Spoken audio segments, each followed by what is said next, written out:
Dana White made a pretty big announcement today, but it had nothing to do with the UFC. TKO, the parent company of the UFC, has partnered with Turkey. What the fuck is his name? Turki Alalshikh. Turki Alalshikh. I'm doing it again. I can't leave what the fuck's his name in there. Why not? That's what makes this show this show. Oh, I think it's great. You're not stopping. You better not stop. I want to this blooper has got to be included. This is what this is all about.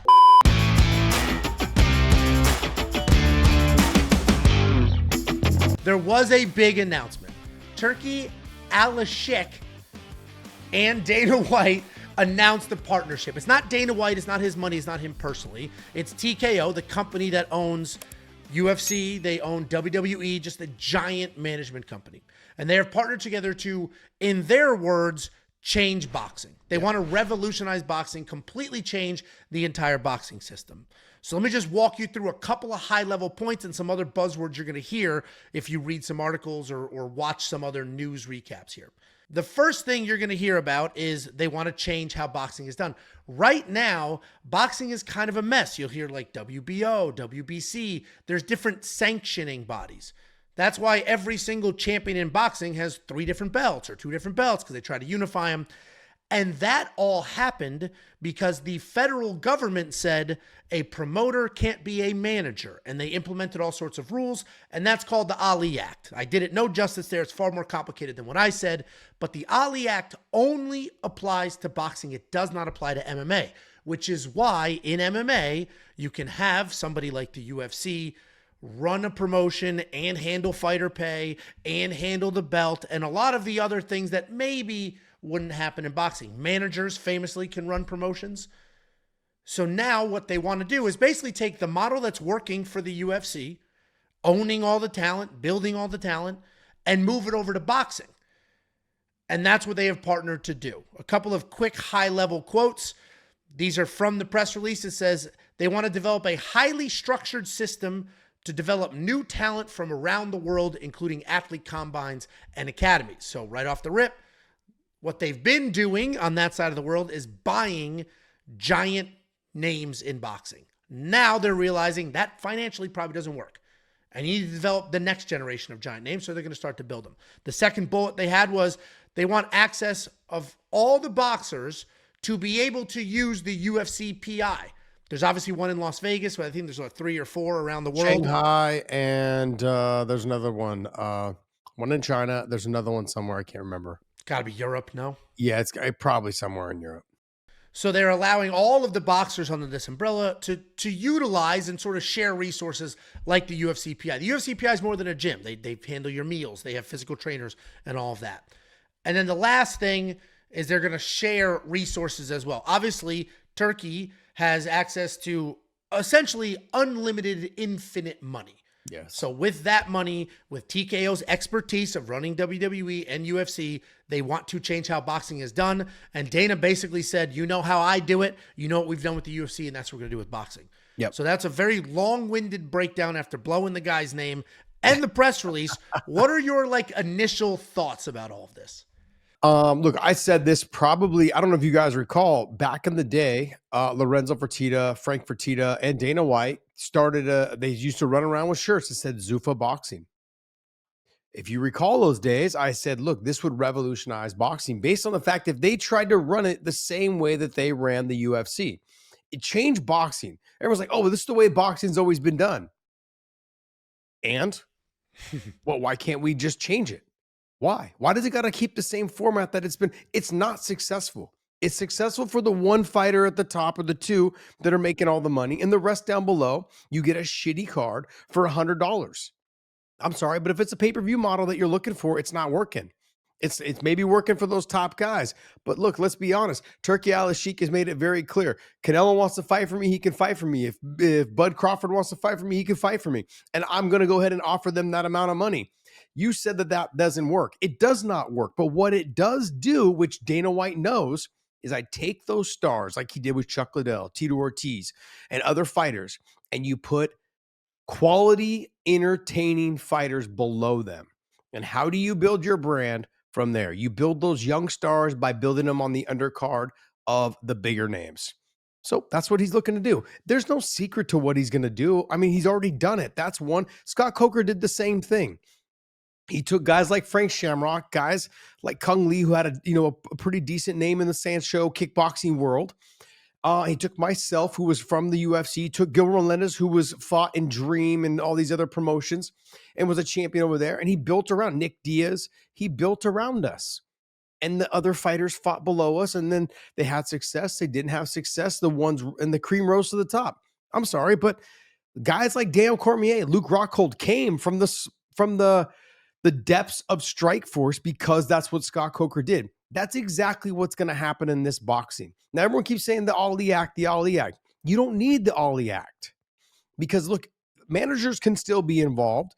They will not. Dana White, Turki, and them, they are not the managers. They are not. They are the promoter that issues the belt, and they will bring in all the fighters, and they will all do what they're doing in the UFC. Now, look, it's going to be easy, I think, for them to get rid of the Ali Act or at least sidestep it because they've already got a model that has been proven to work with the UFC. There's nothing else. There's nothing else to say. And this is the thing that I'm most excited about. The best fighters will get, and the best fighters, the most exciting fighters will get the most fights, and we will see them more often. That is what boxing is lacking. I want to see the best fighters fight 2 times a year. Let's be honest, 2 times a year is good enough. We're spoiled with MMA guys who fight 3 and 4 times sometimes a year. But I would like to see those best fighters fight 2 times a year. Well, that's what they don't get right now. Sometimes it's 18 months since their last fight. It was, oh, what about ring rust? Yeah, well, then that means we're not getting the best fighter that's active. I understand that. But I want to see those fighters fight more often. And that's what we're going to get with this business model. Not only is that what we're going to get 4 and 5 fights on a main card that all have name value. And so when they say, hey, the pay-per-view is going to be $100, I'm willing to pay the $100 versus for the one fight that no one tunes in until the actual main event. I said this years ago when Zuffa came out with the shirts that said Zuffa Boxing. I said, look for them to follow the same model.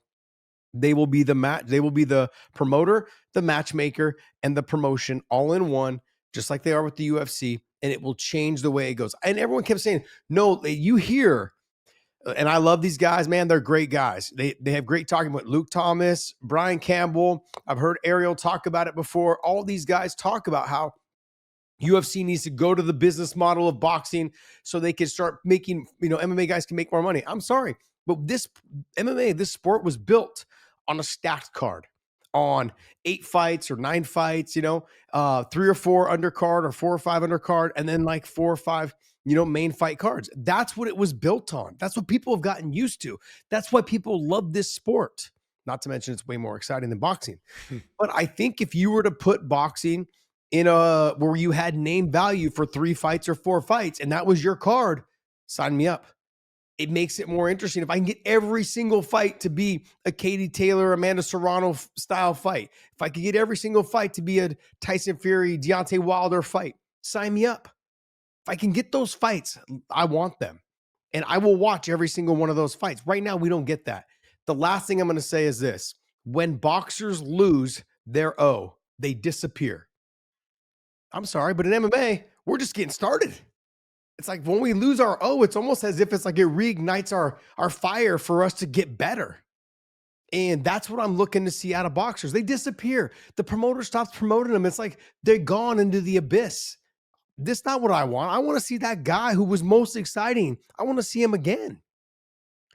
And we don't get that with boxing. I'm hoping that this is what the format we see with the Dana White, Turki, and TKO coming into play. I think there is a lot of room for growth in boxing, and I cannot wait because it's going to be so much more fun for us nerds. And to be honest, for us people that do shows about combat sports, because I'll have a lot more to talk about because I will see them frequently. I'll see them fight more frequently. That's what I love about this. I'm a geek when it comes to this fight stuff, man. I love it. I loved street fighting when I was a kid. I loved fighting, and sparring and kickboxing. I loved MMA. I had kickboxing matches. I loved it all. Wrestled, I love combat sports. It shaped who I am. This is really exciting to me. How are they going to get around it? We're going to see how they're going to get around it. But look, there is no Ali Act in Abu Dhabi, Saudi. You're hitting all my points, Josh. Damn it. Yeah, there's no Ali Act over there. Yeah. So I can do what the hell I want. 100%. That being said, not every fighter wants to fight over there. That's the thing. Not every fighter wants to travel across the world to step in there and fight. You know, they're going to want to fight in London. They're going to want to fight in New York. They're going to want to fight in LA. They're going to want to fight in areas where they can get out. Las Vegas. They're going to want to fight in all these areas that they have never been or that they have been, but then they're going to want to, be there where their fan base is. And so these are all great talking points. These are all great things that I think that they can change in the sport. But will they get it done? How soon will they get it done? I think it's going to be sooner than people think. Dana doesn't really act on things until he's ready to go. So when he says, hey, we're going to have this coming up, that means within probably the next 4 to 5 months. Look for them to start doing a card. It's going to be interesting for sure. So a couple of points there. You kind of ripped the rug out from underneath me because I was going to mention Ali Act is an American law. That's not international law. That's an American law. Those laws don't apply everywhere you go. So if they are in violation of it, we don't know what their structure is going to be yet. We don't know all those details. If they are somehow in violation of that law, two things. One, they could just operate elsewhere. Two, there are some connections to the presidency at this point. The president can't just willy-nilly change federal law whenever he wants, but he can certainly help push some things through. The other point that you mentioned was that when the O goes, so does the fighter. And obviously that does not exist in MMA. Some of the most exciting all-time greats have some pretty awful records. BJ Penn's record's like almost 500. And he was one of the most... Yeah. Like 16-16 or 16-15, yeah. He's one of the most exciting fighters of all time, one of the best fighters on the planet at one period of time, and the fans didn't abandon him. He just got older, started to lose, and it is what it is. You still watch him fight. Same thing. Yeah, I think he's like 20-18 or 20-16 or something, yeah. Every one of your favorite fighters that isn't a Khabib who retired on top has a steep decline with a couple of losses at the end, and we don't abandon them. Losses in the middle as well. We've seen Justin Gaethje lose, and he's still the co-main event of UFC 313, and all eyes are on him because his name is the human highlight reel. And that's because the UFC invested the time and the money and the effort to say, I'm building these people up, but not just for them, but for the sport. These people are exciting. I'm selling entertainment.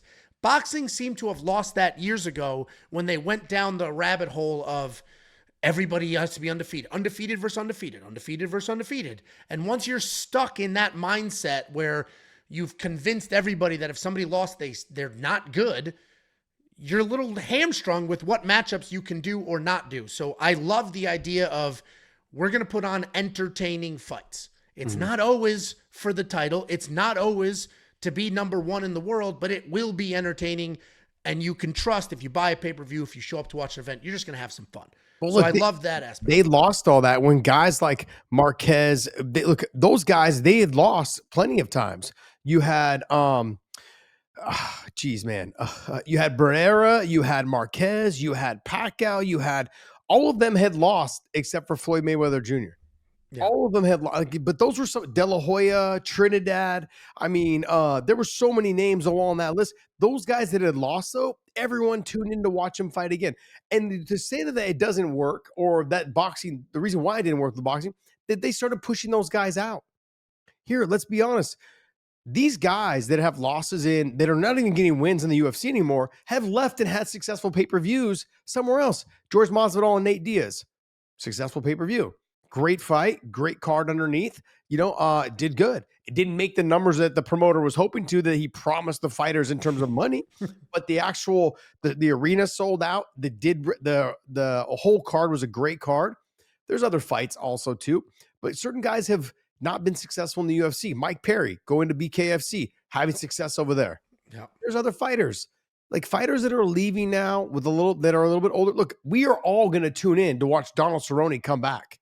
He's not in his we all just watched Mike Tyson. That was the most watched boxing event in the history of time. Yeah. It wasn't even remotely close to the number 2 event.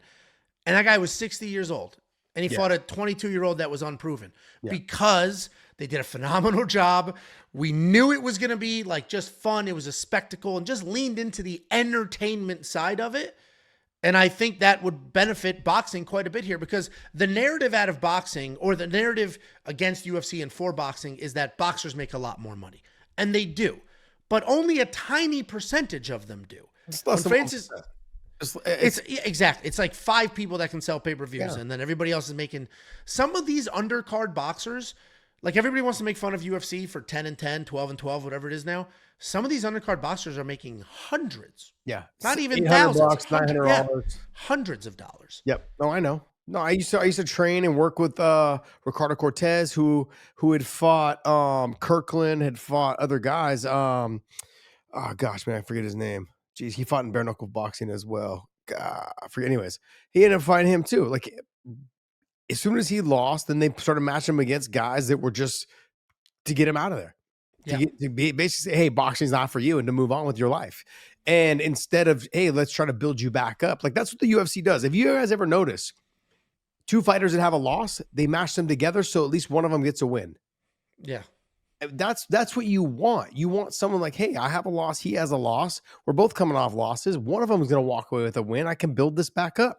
That's smart. Yep. Smart business planning, smart for your promotion, smart to keep your fighters around. And when you have 40-something events a year, you got to make sure that people attach themselves to someone who's still around for a while. I think that this is going to be a big deal, a huge deal. I'm looking forward to seeing how it all pans out because boxing, we all know, needs a revamp. It's needed a revamp for a long time. When the De La Hoyas left, the Felix Trinidad's left, the Miguel Cotto's left, the Manny Pacquiao's and Mayweather's, they left, the Gotti's left. I mean, when those guys left, they took the sport with them. It's very unfortunate. Now, don't get me wrong. We've had some guys. Tyson Fury was amazing to watch during the Deontay Wilder fights and, the first Us. Like, there was moments there where we really enjoyed watching him fight. What he did was amazing.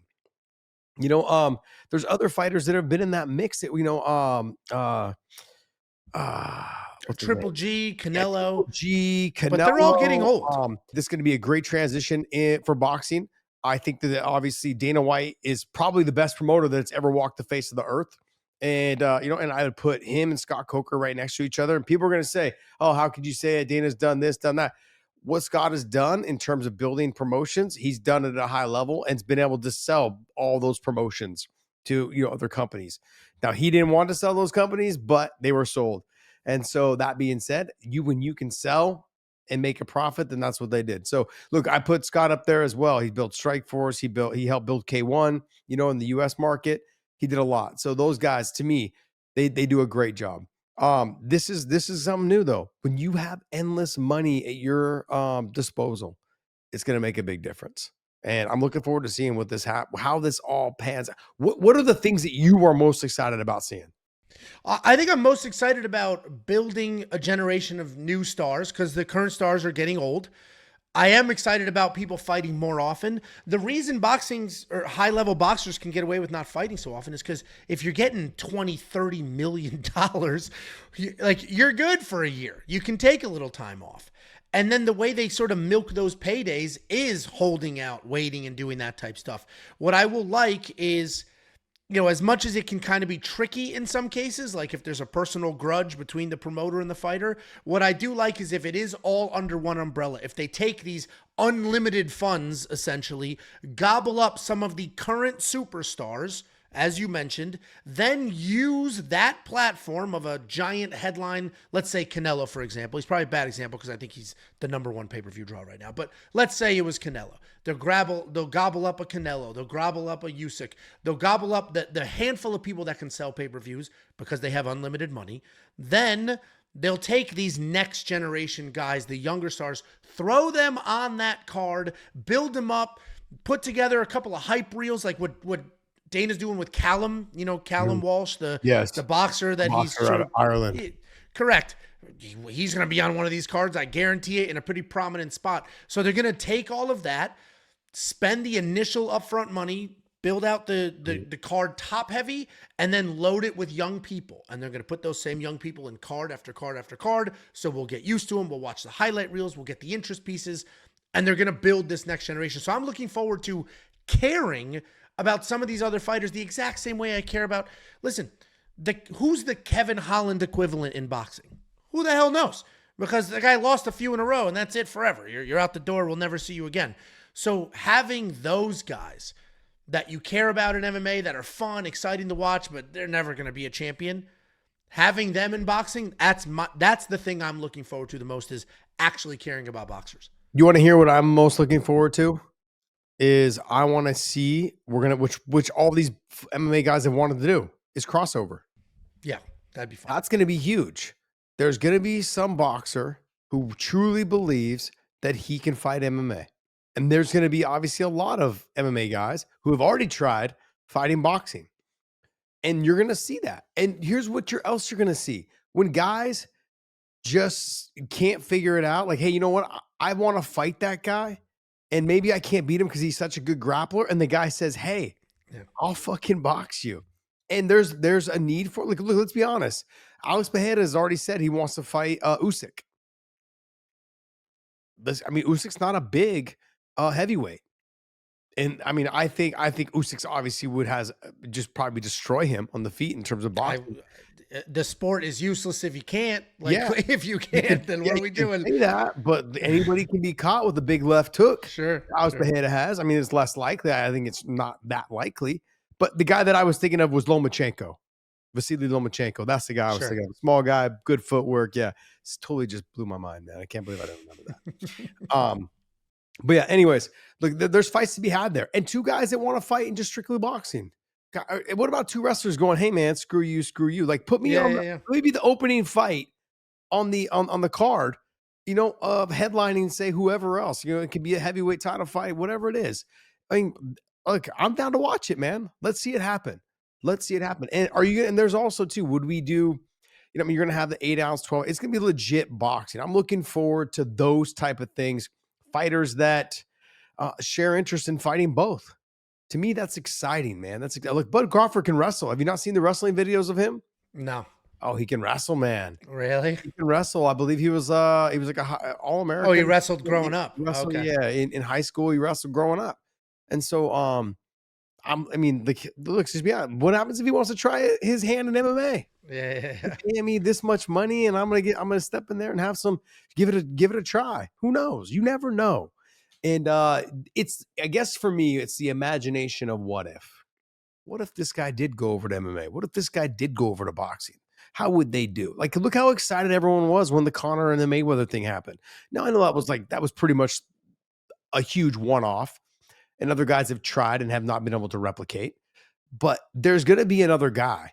Conor will not be the last. There's going to be somebody that comes in with the type of striking that Conor McGregor had and makes a splash into the boxing world. Maybe MMA wasn't his thing because he couldn't wrestle. He couldn't stop takedowns, or he just sucked them in jiu-jitsu. But guess what? He got hands. He got boxing. He got power. Let's see. Let's find out. Let's see what happens. And we may see that. And so those are things that really excite me about this whole thing.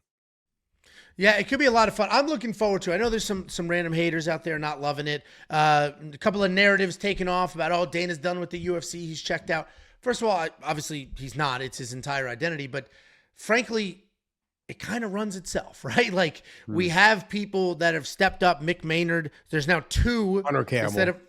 Hunter Campbell, Mick Maynard. You have Sean Shelby. There's 2 matchmakers. Hunter Campbell is basically the little Dana at this point. So there's a lot going on where it has been set up for the future. It is set up to run on its own. It's not like it used to be where Dana's like campaigning in front of commissions to even try to make this a thing. So I don't think we've seen a drop off in the UFC since he started doing Power Slap, and I don't think we'll see a drop off once he starts doing this.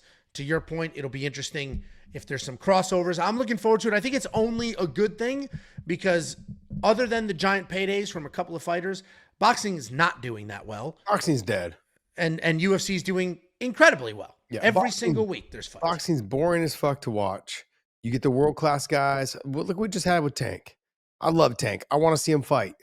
But like, there's the controversy surrounding it. Now we're not going to get the rematch right away. Like, and this is where the promoters get involved. Like, they fuck shit up. They sign like 1 fight contracts, and then there's 3 different belts on the line. We get outside of like a couple fights that we never got. We all wanted to see the George St. Pierre and Anderson Silva fight. There was a reason why that didn't happen. I think Anderson was a little bit too big, and it just wasn't going to work out. I understood that. but there was fights we saw, and as as fighters started jumping from weight classes, we got to see the fights we wanted. I was excited about it, right? We saw the DC go up to heavyweight. We saw, other fighters, move around a little bit we saw Conor go up to lightweight. We're seeing Ilya now go up. I mean, we saw Max go up. I mean, there's fighters that are jumping, right? And so it makes it exciting. I think you're gonna see some changes into boxing, and they're gonna sign contracts with the promotion. And so, look, you got a 3-4 fight deal. You take it or leave it, buddy. Now, once you're under contract, look, let me just tell you, you're locked in. You better be ready to fight. And if you don't fight, your contracts are extended for 6 months or 8 months or a year, whatever, however long you decide you don't want to take a fight. But they will be the ones giving you the matchmaking. This whole Canelo and Benavidez thing that we never saw, that shit's gonna happen. And if you don't want to take that fight, you don't got to take that fight. You're just not going to fight. And that's where the hiccup's going to be. And how do your managers get in? There's no more promoter because Dana White and Turki are the promoter. So you don't have a promoter anymore. Now you have a manager, and that's it. And that's what the UFC has. Like, fighters have managers to negotiate stuff, but there's also pretty much a set standard of what these guys are making. But yeah. It's going to be fun, man. And you said, hey, Dana won't be out there campaigning. He's going to be back in front of these commissions campaigning to say, hey, we're getting rid of the Ali Act. We have boxing, a format. Yeah, sure. Yeah, we have a format that has been proven to work. We make billions every year. And we have joined with, TKO and the WWE, and we have slap. We know how to build stuff. Like, I don't need you stepping on my dick, stopping me from doing it. I can do it. And I've proven it time and time again. And if something's going to go away, like the Ali Act, who better to do it than the guy that has endless amounts of money in Turki Alalshikh and Dana White, who has proven that he can continue to do this over and over. Everyone, including myself, thought slap fight was the dumbest fucking thing in the world. For some reason, it's still around. People talk about it. And he keeps talking about how great it is and this and that. I can't get into it, and no knock on it. People that do get into it, that's on you, man. It's your business. That's just not for me, man. It's not my cup of tea. Okay. But look, MMA is, and I'm looking forward to seeing what boxing turns into because this excites me because I'm a nerd when it comes to fighting. So fingers crossed, they fucking do it right and it works out. Yeah, I'm looking forward to it. We'll hopefully know a little more information in the coming months, and maybe we'll get some big announcements during a couple UFC events coming up. But let us know below what you think about Dana White taking the UFC model and sort of pushing it over into the boxing world. Josh Thompson, Angelo, another bad take.